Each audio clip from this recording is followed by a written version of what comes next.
Abra sua Bíblia, Evangelho de João, capítulo 15, versículo 1. Evangelho de João, capítulo 15, verso 1. Jesus declara aqui, o Bispo Alonso falou sobre ser frutífero, amém? Você não parar de frutificar. Hoje de manhã pregando eu falei o Salmo 92, na velhice ainda darão frutos, amém? Moisés viveu com vigor, servindo a Deus até os 120 anos, se não me engano Josué também. Que eu e você possamos ser frutíferos. E aqui em Evangelho de João capítulo 15, a partir do verso 1, Jesus declara: eu sou a videira verdadeira, meu Pai é o agricultor. Todo ramo que estando em mim não dá fruto, Ele corta, e todo que dá fruto, Ele poda. Mas todo que dá fruto, Ele poda para que dê mais fruto ainda. Prosseguindo, vocês já estão limpos pela palavra que vos tenho falado. Permaneçam em mim e eu permanecerei em vocês. Nenhum ramo pode dar fruto por si mesmo, se não permanecer na videira. Vocês também não podem dar fruto, se não permanecer em mim. Então o Senhor está comparando o seu povo, a sua igreja, como uma grande árvore, uma videira, em que o Pai, o Deus Todo-Poderoso, Ele cuida dessa árvore. E o apóstolo Paulo também diz em 1 Coríntios, capítulo 3, que Paulo plantou, Apolo regou, os apóstolos, né? Mas Deus deu o crescimento. O nosso crescimento vem naturalmente de Deus. Quando estamos servindo a Deus, quando estamos em comunhão plena com Deus, quando congregamos numa igreja saudável, fundamentada na palavra, dentro da hierarquia da palavra, meu irmão, nós vamos frutificar.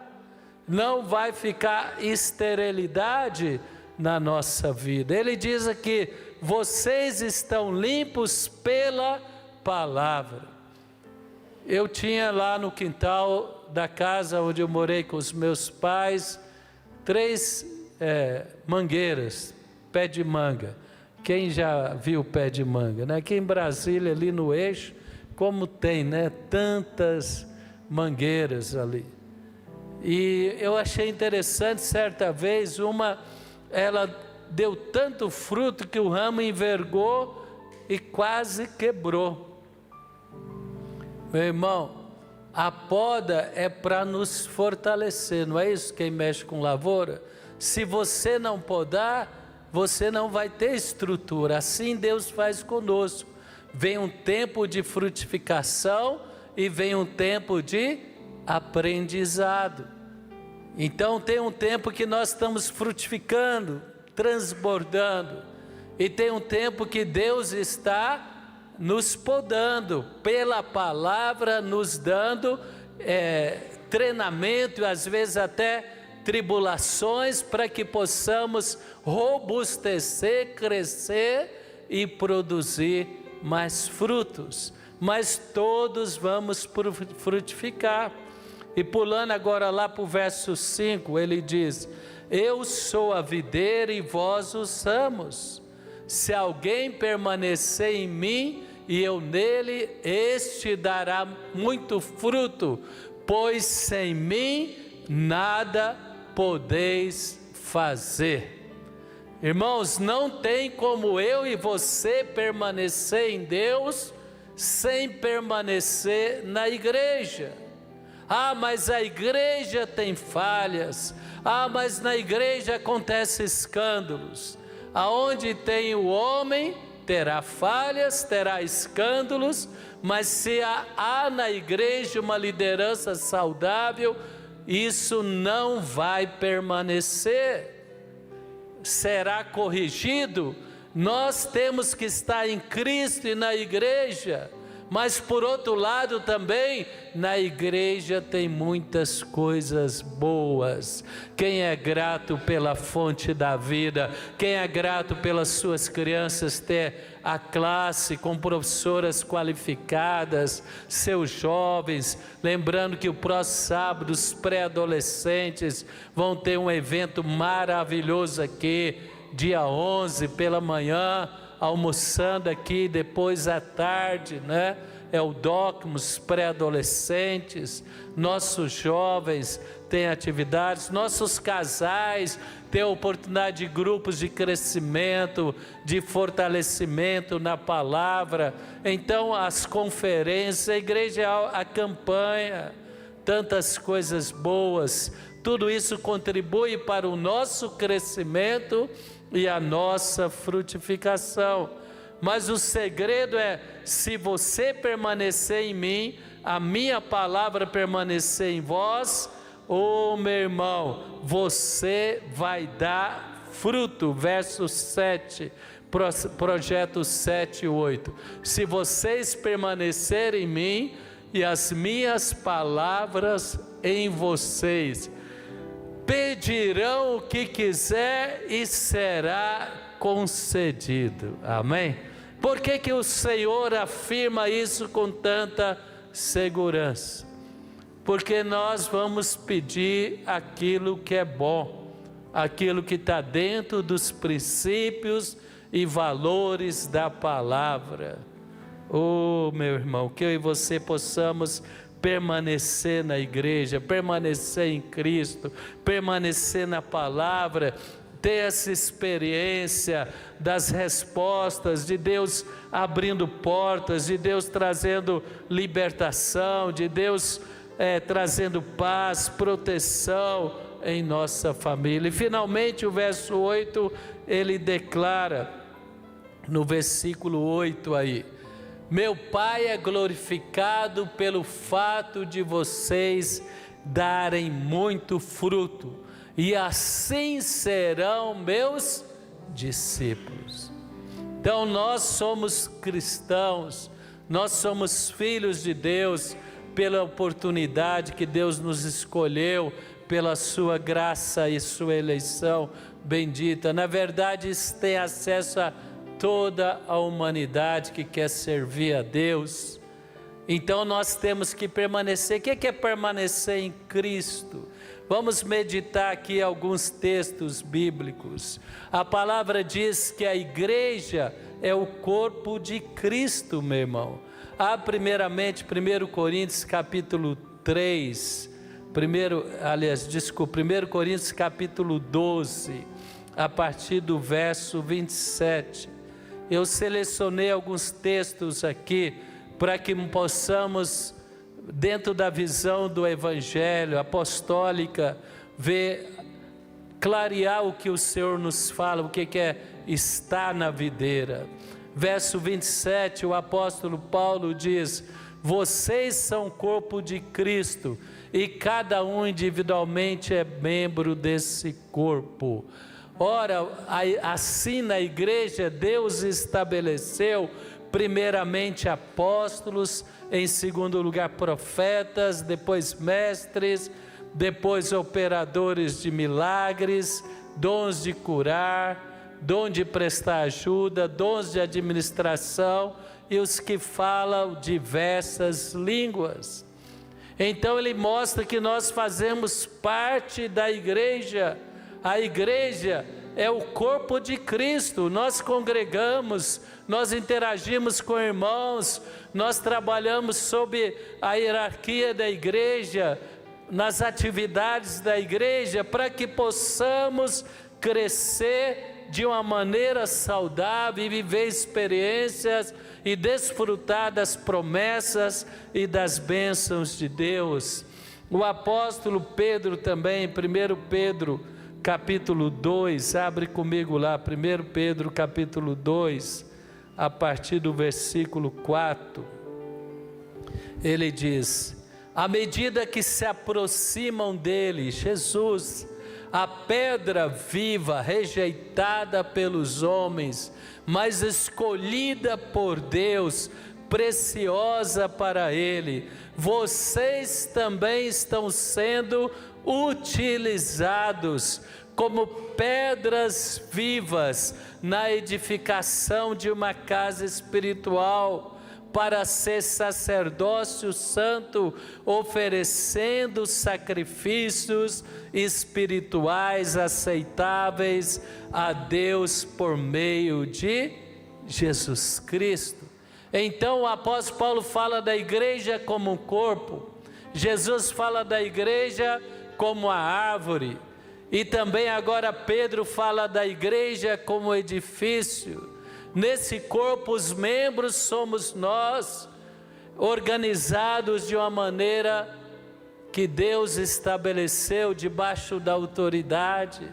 Nesse edifício as pedras vivas somos nós. Nessa árvore que Jesus falou, os ramos somos nós, e na igreja flui a palavra, na igreja flui o Espírito, na igreja é liberada cura, é liberada força, é liberada unção, a nossa mente é renovada, para que possamos ter uma vida extremamente abençoada e frutífera. Essa é a visão da igreja, é uma dinâmica maravilhosa de Deus, é o corpo de Cristo, que tem uma ação profética para abençoar a nossa vida profissional, para abençoar a nossa vida conjugal, para abençoar os nossos filhos, para abençoar a sociedade aonde a igreja está. Por isso que Jesus fala, a igreja é a luz do mundo, a igreja é o sal da terra, porque aonde a igreja está, o inferno retrocede, pessoas são libertas, pessoas são salvas, pessoas são transformadas pelo poder de Deus na igreja. Jesus nos ensina sobre ser a igreja, mas volta lá em João, então nós comparamos o ensinamento de Jesus com o apóstolo Paulo, o apóstolo Pedro, mas volta em João capítulo 15, meu irmão, porque o cuidar de Deus para com a igreja. O apóstolo Paulo, ele fala em 1 Coríntios capítulo 3, depois nós vamos lá, mas eu queria ler novamente, é lá em 1 Coríntios capítulo, lá em o Evangelho de João capítulo 15, versículo 2 novamente. Todo ramo, quem é o ramo da igreja? Deixa eu ver, levanta as mãos, quem faz parte da igreja? Fala, Deus me plantou na videira verdadeira, a sua igreja, e me fez um ramo frutífero na sua igreja. Quem pode aplaudir ao Senhor? Foi Deus que te plantou, foi Deus que nos enxertou nessa videira. Você sabe, não somos da descendência natural de Abraão, mas nós somos da descendência espiritual, batizados, nascidos de novo, implantados na igreja, através de Jesus Cristo, nosso Salvador. Então no verso 3 ele diz, vocês estão limpos pela palavra que tenho falado. Nenhum ramo vai dar fruto por si mesmo. Meu irmão, o fruto vem como consequência de estar na igreja, caminhando debaixo da direção profética na igreja. Se não estiver na videira, não dará fruto. Vocês também não podem dar fruto se não permanecer em mim. Se estiver na igreja, mas não quebrantar o coração para receber a palavra, para estar em Cristo, nós vamos bloquear a vida de Deus, vamos impedir o poder de Deus. E aí no verso 5 novamente ele fala: se alguém permanecer em mim e eu nele, verso 5, esse dará muito fruto, pois sem mim nada podeis fazer. Aí no verso 6 ele chama a atenção: se alguém não permanecer em mim, será como o ramo que é jogado fora e seca. Não podemos ser um ramo infrutífero na igreja. A consequência de estar em Cristo é que a esterilidade vai sair, que o poder vai fluir e haverá frutos em nossa vida. Então ele fala: tais ramos são apanhados e lançados no fogo. Pula comigo, meu irmão, agora lá para entender isso, segundo a linguagem dos apóstolos. 1 Coríntios capítulo 3, o apóstolo Paulo está nos ensinando sobre a igreja, e ele fala: eu plantei, Apolo regou, mas Deus é quem faz crescer. E eu quero te dizer, Deus não tem, Deus não é partidário. Certa vez Samuel se encantou com Saul, e Deus falou: eu rejeitei Saul, porque Saul abandonou os princípios da minha palavra.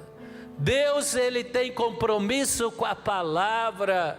Se eu e você quebrantamos diante da palavra, o poder vai fluir e frutos vão ser liberados. Quantos podem dizer amém? Então eu e você temos que entender. Olha o que o apóstolo continua dizendo: de modo que nem o que planta nem o que rega são alguma coisa, mas unicamente Deus que efetua o crescimento. É Deus que põe, é Deus que tira.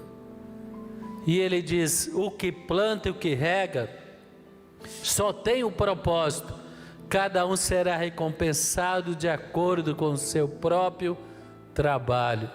Todos aqueles que servem Deus na igreja serão recompensados. As professoras que estão servindo na salinha serão recompensadas. Você que está servindo, ou voluntário ou não, em alguma atividade da igreja, será recompensado pelo Pai que está cuidando da videira. E ele diz: nós somos cooperadores, vocês lavoura de Deus. Amém?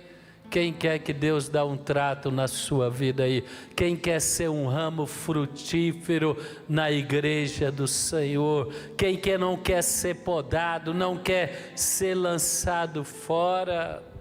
Meu irmão, o apóstolo Paulo agora também, lá em Romanos capítulo 11, veja o que ele nos ensina a partir do verso 17. Ele fala: alguns ramos foram cortados. Aqueles que tinham a descendência abraâmica, que tinha as promessas como descendente de Abraão, mas tropeçaram porque eles não reconheceram em Jesus o Messias, o Salvador. E a palavra diz que eles foram cortados. E o apóstolo Paulo faz uma analogia: você que era oliveira brava, você que não teve a formação que veio ali de Moisés, que veio da palavra, você que era gentio, era um povo distante de Deus, você foi enxertado, e entre outros agora participa da ceia que vem da raiz da oliveira. Quem é grato a Deus? Deus nos pegou, nos colocou na sua igreja, nos lavou com o sangue dele. Então levanta as mãos e fala: Senhor Deus, abra os meus olhos para ver que a igreja não é um prédio, não é um endereço, não é uma instituição humana, mas é o corpo vivo. O Senhor plantou a minha vida na sua igreja para vencer o maligno, para viver em abundância, para experimentar a vida do Espírito. Quem pode aplaudir ao Senhor? Há poder fluindo na igreja, na palavra, nas orações, nos eventos, nas atividades. Nós participamos da ceia, por isso que os frutos acontecem. As pessoas verão mudança na sua maneira de agir, de pensar, de falar. Haverá frutos na sua carreira profissional. As amarras que te impediam de crescer e prosperar são quebradas em nome de Jesus. Os vícios, as tormentas, as amarras espirituais serão quebrados, porque você está numa planta saudável, em nome de Jesus. E o Pai está cuidando da igreja, mas Ele diz, cuidado, verso 18, não se glorie contra estes ramos, não se glorie contra aqueles que foram cortados, pois se o fizer, saiba que não é você que sustenta a raiz, mas a raiz que te sustenta. Então você dirá, os ramos foram cortados para que eu fosse enxertado. Meu irmão, nós dependemos da graça. Que você tenha muitos frutos, viva muitas promessas, prospere, tenha experiências maravilhosas com Deus, mas não deixe orgulho e vaidade declarar o meu braço, a minha força, a minha sabedoria que me te trouxe até aqui. É fruto da bendita graça e misericórdia de Deus. E o apóstolo Paulo diz, está certo. Outros foram cortados, você foi enxertado.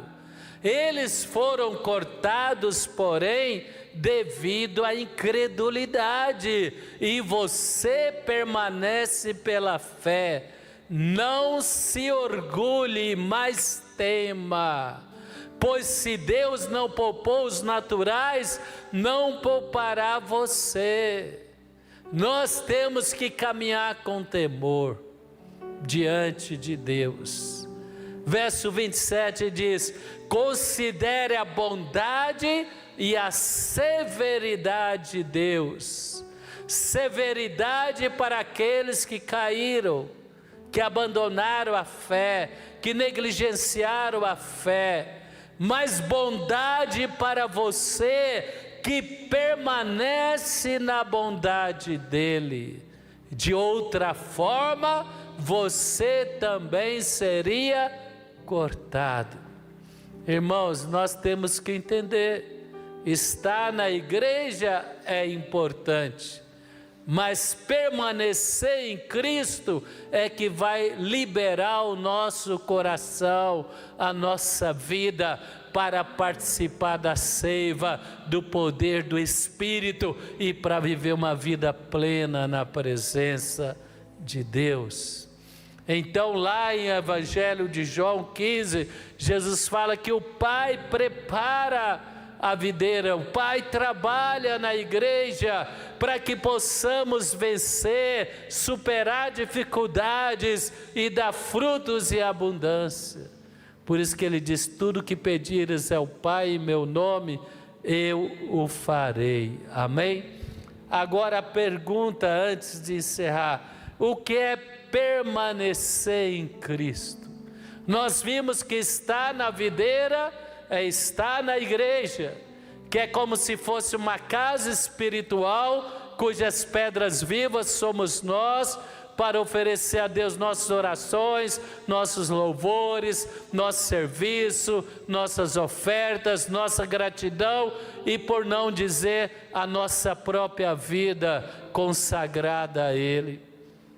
Nós vimos que também é como se fosse um corpo, que nós somos membros e precisamos uns dos outros.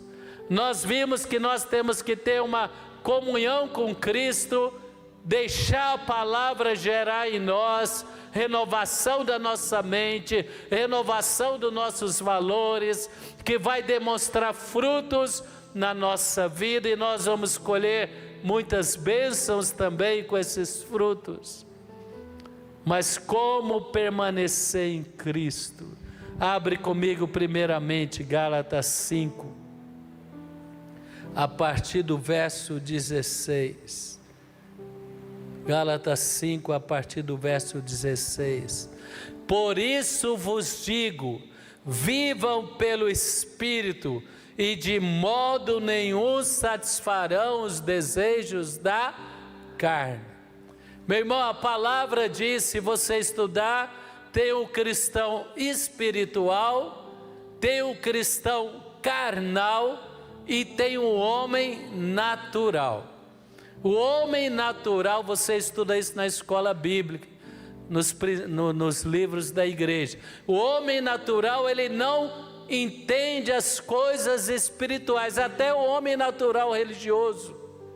Nicodemos era um líder espiritual na sinagoga em Jerusalém, mas a palavra diz que ele não entendeu. Jesus falou: Nicodemos, se você não nascer de novo, não adianta os seus diplomas, seus doutorados em teologia, você não vai entrar no reino de Deus. Ele perguntou: como posso nascer de novo? Eu vou entrar no ventre da minha mãe. Ele falou: não, o Espírito sopra onde quer. Nascer de novo é reconhecer Jesus como Salvador, é ser batizado, é fazer parte do corpo de Cristo, é estar na igreja. Então ele fala: olha, viva pelo Espírito. O homem carnal é o homem que se tornou cristão, mas não anda no Espírito, ele ainda continua andando debaixo da natureza carnal. É o homem que dá o mau testemunho, que não vive o Evangelho. E o homem natural é aquele que ainda não conhece a Deus, que espiritualmente é ignorante. Mas aí o apóstolo Paulo diz no verso 17, Gálatas: a carne deseja o que é contrário ao Espírito, o Espírito que é contrário à carne. Eles estão em conflito contra o outro. Quem já viu esse conflito no seu interior? Levanta a mão. Quem já viveu esse conflito? Muitas vezes pensamentos, atitudes que querem dominar a sua vida. É a carne se levantando contra o Espírito. Eles entram em conflito um com o outro, de modo que vocês não fazem o que desejam. Mas se vocês são guiados pelo Espírito, não estão debaixo da lei. O Espírito nos levará a ir além da lei, a viver de uma maneira que agrada a Deus, e isso vai nos dar condição de frutificar sobremaneira. Pula para o verso 22. Mas o fruto do Espírito é amor, alegria, paz, paciência, amabilidade, bondade, fidelidade, continua, mansidão, domínio próprio. Quem quer trazer essa bagagem na sua vida? Quem quer viver isso? Isso é fruto do Espírito em nós. Que eu e você possamos. O fruto da carne, verso 19 diz: as obras da carne é imoralidade, impureza, libertinagem, idolatria, feitiçaria, ódio, discórdia, ciúmes, iras, egoísmo, dissensões, facções, inveja. Misericórdia, irmão. Quem quer viver no Espírito, quem quer criar sua família, quem quer viver no ambiente espiritual, isso é fruto de inclinar para o Espírito. Abre comigo agora em Romanos capítulo 8. Vamos terminar aí no capítulo 8 de Romanos. A palavra diz: portanto agora já não há condenação para os que estão em Cristo Jesus. Lá em Romanos capítulo 6 e 7, o apóstolo Paulo, ele começou a filosofar, ele falou assim: o bem que eu quero, eu não faço, mas o mal que eu não quero, eu faço. De tal forma que na minha mente eu quero servir a Deus, mas na minha vida prática eu estou agindo contrário ao desejo da minha mente, que eu quero servir a Deus. E ele termina o verso 7 falando: quem me livrará dessa escravidão? Meu irmão, é impossível ser um cristão genuíno se não nascer de novo e se não andar no Espírito. Quem entende o que eu estou falando? O cristianismo não é a reforma, é matar a velha natureza e levantar uma nova natureza em Cristo e alimentar isso com o Espírito, com a palavra, com a busca de Deus. Quem se sente melhor depois dos 21 dias nessa campanha? Por quê? Porque nós ouvimos a palavra, nós separamos mais tempo para Deus, nós fortalecemos o Espírito, e isso mortifica a carne.